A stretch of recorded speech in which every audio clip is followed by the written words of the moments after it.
نحمد الله ونستعينه ونستغفره ونتوب إليه ونعوذ بالله من شرور أنفسنا ومن سيئات أعمالنا ومن يهده الله فلا مضل له ومن يضلل فلا هادي له ونشهد أن لا إله إلا الله وحده لا شريك له ونشهد أن محمدا عبد الله ورسوله وصلوات الله وسلامه عليه وعلى أهل بيته الطيبين الطاهرين وعلى أصحابه الكرام الغر الميامين العلماء العباد وعلى التابعين لهم بإحسان إلى يوم التناد. يا أيها الذين آمنوا اتقوا الله حق تقاته ولا تموتن إلا وأنتم مسلمون. يا أيها الناس اتقوا ربكم الذي خلقكم من نفس واحدة وخلق منها زوجها وبث منهما رجالا كثيرا ونساء واتقوا الله الذي تساءلون به والأرحام إن الله كان عليكم رقيبا. يا أيها الذين آمنوا اتقوا الله وقولوا قولا سديدا يصلح لكم أعمالكم ويغفر لكم ذنوبكم ومن يطع الله ورسوله فقد فاز فوزا عظيما. أما بعد، يقول الله عز من قائل في محكم كتابه العزيز: والله جعل لكم من بيوتكم سكنا. Très chers frères et sœurs, Dieu le très haut qui nous aime autant, qui nous a donné cette religion, la religion la plus parfaite, la plus complète. Il nous dit, c'est Dieu qui vous a fait de vos maisons une habitation. Une habitation, dans le mot sakan, veut dire la tranquillité, la quiétude, le repos. Le musulman retrouve le repos et la quiétude chez sa maison. La maison est faite ainsi. Il y a un moment précis dans le temps durant lequel on retrouve encore, il n'y a plus de chance d'avoir le repos et la quiétude. Et ça c'est très important. وَالَّذِي جَعَلَ لَكُمُ اللَّيْلَ لِتَسْكُنُوا فِيهِ وَالنَّهَارَ مُبْصِرًا إِنَّ فِي ذَلِكَ لَآيَاتٍ لِقَوْمٍ يَسْمَعُونَ. C'est lui qui a désigné la nuit pour vous afin que vous retrouviez le repos, afin que vous vous reposiez pendant la nuit. Et ça c'est très important, la nuit est faite pour ça. Et il a dit aussi dans notre ayah: فَالِقُ الْإِصْبَاحِ وَجَعَلَ اللَّيْلَ سَكَنًا وَالشَّمْسَ وَالْقَمَرَ حُسْبَانًا ذَلِكَ تَقْدِيرُ الْعَزِيزِ الْعَلِيمِ. C'est lui qui est tendeur de l'aube, qui a fait de la nuit une phase de repos, et le soleil et la lune afin que vous pouvez compter les temps. Voilà une façon dont le très puissant, l'omniscient a conçu les choses. Mais malheureusement, dans la maison, durant cette nuit, le Satan des fois nous perturbe. Il nous perturbe dans notre sommeil, que la personne a la difficulté de dormir avec l'insomnance, et des fois aussi avec le cauchemar. L'islam est une religion parfaite, complète, qui nous a donné le détail de toutes choses. Nous avons fait descendre sur toi un livre comme un exposé explicite de toutes choses. Nous n'avons rien omis d'écrire dans le livre. Et le prophète sallallahu alayhi wa sallam aussi s'est chargé de nous expliquer d'une façon détaillée et honnête. Je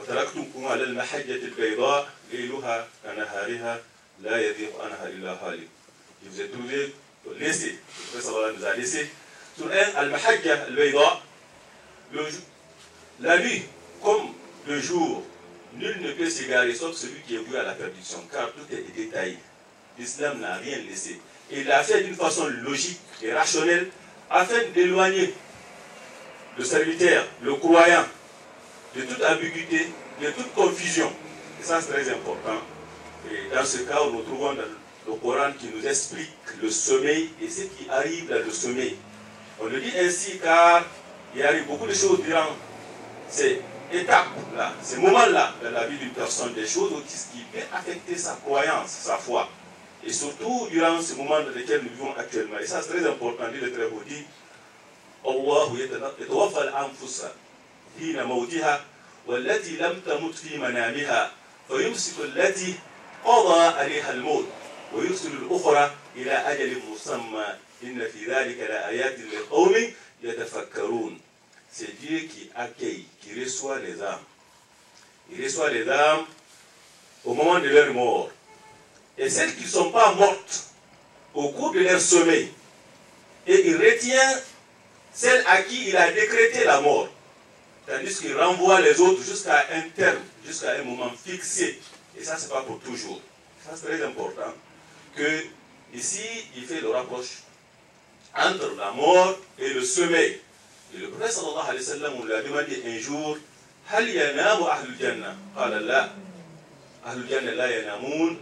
النوم أخو الموت. وأهل الجنة لا يموتون. On demanda au prophète sallallahu alayhi wa sallam un jour, est-ce que les gens du paradis dormaient? Il dit non, ça ne se fait pas. Pourquoi? Parce que le sommeil, c'est le frère de la mort. Or que eux, ils ne meurent pas. Al-Hayyul Qayyum, la ta'khudhuhu sinatun wa la nawm. On le voit très bien avec le considère très haut. Quand il parle de vivant qui ne meurt jamais, qui subsiste à lui-même, il dit, ce qui donne l'insomnolence. Le sommeil ne le saisit jamais. Et ça, c'est très important. Le prophète sallallahu alayhi wa sallam dit ainsi. Donc, la personne, ici dans ce verset coranique, il nous parle que les âmes, Dieu les reçoit. Il les reçoit, ils sont de deux catégories. Celles qui sont mortes et celles qui ne sont pas mortes d'abord. Et ça veut dire que la personne, l'âme quitte le corps durant le sommeil. Aussi durant la mort, mais c'est différent. Durant la mort, il quitte complètement le corps. Quant au sommeil, il quitte partiellement. Il quitte partiellement. Et Dieu, il y a d'autres âmes qui retiennent durant ce sommeil. Ça veut dire que la mort les saisit. Il y a d'autres qui les renvoient. Et ça, c'est très important de saisir. Et durant ce sommeil, malheureusement, Satan, des fois, sous son influence, perturbe ce sommeil. Il le perturbe par l'insomnolence que la personne ne peut dormir, mais aussi par des cauchemars qui arrivent à la personne. Et le prophète sallallahu alayhi wa sallam nous a tout expliqué. Nous a tout expliqué en détail. Et ça, c'est très important, car quand on regarde les autres philosophies, on regarde les autres religions, il y en a qui sont partagés en deux groupes extrêmes, qui nient complètement tout ce qui arrive durant le sommeil. Tout ce qui arrive. On dit que ce n'est que vraiment une incarnation des discours de l'âme durant le veil. C'est la personne, quand il est avant de dormir, ce qu'il a dans son âme, ce qu'il voit dans le sommeil. D'autres, il le prend comme une base de législation. Et ça, c'est très important. Je le dis ainsi, car ça arrive aussi avec certaines sectes. Car le sommeil, ce qui arrive, qui est le rêve, qui est en une relation avec le rêve, a égaré beaucoup de gens.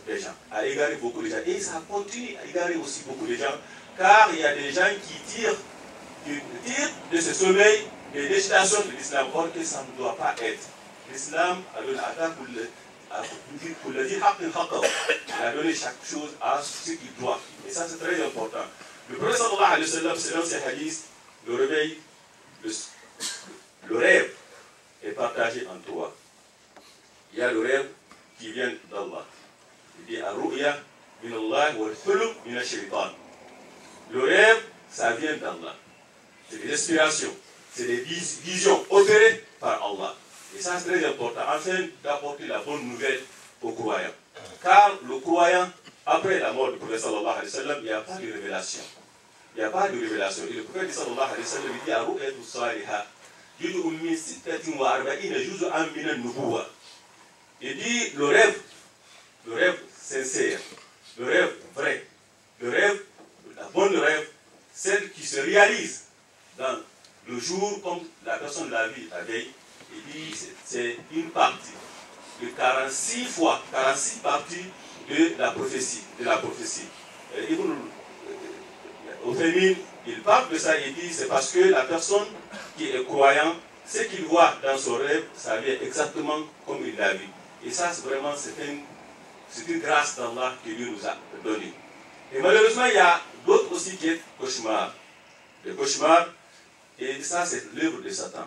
L'œuvre de Satan, on peut le diviser en deux.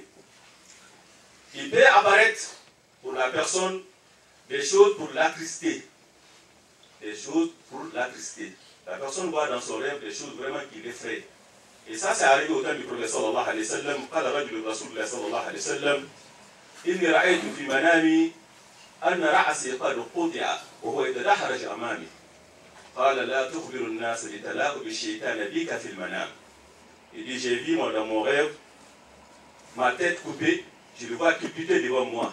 Il dit, n'informe pas les gens, parce que le Satan fait de toi durant la nuit pour te tenter, pour se moquer de toi. Donc ne le n'informe pas. Et ça c'est très important. Dans tout ce que la personne voit dans le rêve, qui l'effraie, qui l'attriste, c'est l'œuvre de Satan. Pourquoi il le fait ainsi? Pour que la personne ne trouve pas la quiétude. Le prophète sallallahu alayhi wa sallam vient vraiment nous le dire ainsi, comment le faire avec l'islam. Et d'autres, il le fait en état comme un malaïka. Il le voit comme des choses divines, saintes, qui l'ordonnent de faire des choses qui ne sont pas recommandées dans l'islam, ou des choses qui sont impossibles.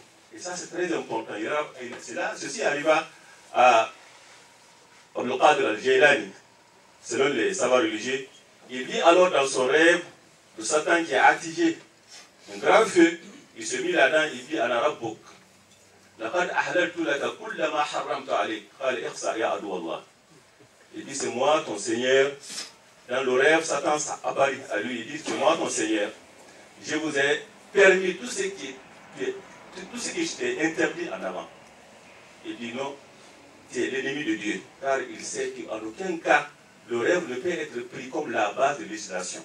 Et ça c'est très important. C'est pour cela Shafi'i a dit إذا رأيت الإنسان يمشي على الماء أو يطير في الهواء فلا تقتر به حتى تورده على الكتاب والسنة. Il dit si tu vois une personne en train de marcher sur l'eau ou voler en air, ne le considère pas comme si c'est wali, comme un ami d'Allah. Non, jusqu'à ce que tu regardes ce qu'il fait. Est-ce que ce qu'il fait, il est conforme à la charia ou quoi? Et ça c'est très important. Pourquoi? Le Satan chaque jour, il vole de l'est à l'ouest et aussi de l'ouest à l'est. Le Satan peut faire cela. Donc, c'est là aussi qui arrive des gens. Et ça, c'est très important. Car de nos jours, on voit des gens qui voient certains rêves. Ils voient certains rêves, et dans ce rêve-là, ils le prennent comme une base de législation qui les égare. On a vu des gens qu'on a considérés comme des saints, et malheureusement qui ont légiféré et qui ont innové dans l'islam, ce qui n'en fait pas partir à cause des rêves qu'ils le font, sans le savoir que ce rêve-là vient de quoi? Du Satan. Et ça, c'est très important. L'islam nous met en garde de cela. Et surtout de nos jours aussi, on voit sur le net, sur les emails ou sur les SMS, que les gens envoient aussi des messages en disant telle personne a vu le prophète sallallahu alayhi wa sallam. Dans son rêve, il a dit ceci, ceci, ceci. Celui qui transmet ce message à 20 personnes verra quelque chose qui est joyeux, quelque chose vraiment important, bonne nouvelle, il verra une bonne nouvelle. Et s'il omet de le faire, il risque d'avoir des catastrophes. Il y a une personne qui ne l'a pas fait, il a perdu sa job. Il y a une personne qui ne l'a pas fait, il a eu un accident. Tout cela est très interdit, c'est pas bon. Ça, c'est très mauvais. Ça, c'est vraiment d'effrayer le croyant. Ça ne se doit pas. Le prophète sallallahu alayhi wa sallam, quand on voit des rêves qui n'est pas conforme à la charia, on ne doit pas le faire. Même si c'est conforme à la charia, on ne doit pas le prendre comme la base de législation. Car ceux qui ont menti, qui ont innové, qui ont inventé dans le hadith du prophète sallallahu alayhi wa sallam, quand on demandait à certains d'entre eux, pourquoi il dit pourquoi vous mentez contre le prophète sallallahu alayhi wa sallam? Il dit nous ne mentons pas contre le prophète, mais nous mentons pour lui. Pourquoi? Il dit des choses pour eux, c'est des choses qui sont bonnes, que le croyant doit le prendre. S'il ne réfère pas au prophète sallallahu alayhi wa sallam, les gens ne vont pas le saisir, ne le prennent pas au sérieux. Ça ne se fait pas dans l'islam. On le relate tel qu'il est. Et on ne l'ajoute pas, on ne le diminue pas. Et ça, c'est très important. Donc, quand on voit des rêves comme ça, on doit le mettre à sa place. À sa place. Seulement ce qui est dans le Coran et dans le Sunna, c'est ce que nous devrons prendre. Et le Satan, malheureusement, c'est notre ennemi déclaré. Il ne cesse à vraiment attenter beaucoup de gens. C'est pour cela le croyant. Le prophète sallallahu alayhi wa sallam nous a appris, avant de dormir, des invocations qui te mettent à l'abri de tout cela. Et ça, c'est très important. Il y a des adiyas. Il y a des invocations. Le croyant ne cesse vraiment à adorer Allah et à invoquer Allah.